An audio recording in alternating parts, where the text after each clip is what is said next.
Inilunsad ng Ministry of Agriculture, Fisheries and Agrarian Reform at European Union ang 5-taong programa para sa Agri-Fishery Enterprises sa BARM o ang Bangsamoro Agri-Enterprise Programa.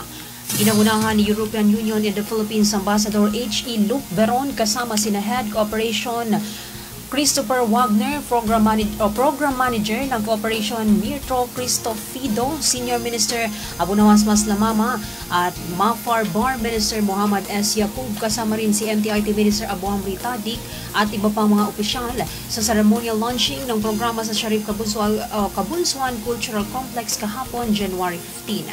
Ang BAF ay 5-taong programa na pinunduhan ng abot sa 1.2 billion pesos na suportado ng European Union base sa agreement nito ng Government of the Philippines. Sinabi ni MAFAR Bar Minister Muhammad S. Yaqub na ang kolaborasyon ng European Union at ng Bangsamoro Government ay nagpapahiwatig ng isang pangako sa napapanatiling pag-unlad at kaunlaran sa BARMM.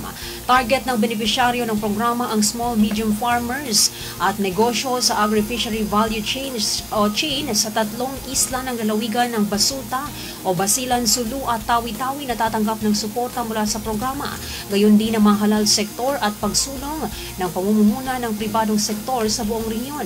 Pinasalamatan ni EU Ambassador Luc Veron ang gobyerno ng BARM para sa pagkikipag-ugnayan at pangungunang papel nito sa muling pinagtibay na pangako ng European Union sa suportado ang pagkamit ng napapanatiling kapayapaan sa rehiyon ng BARM.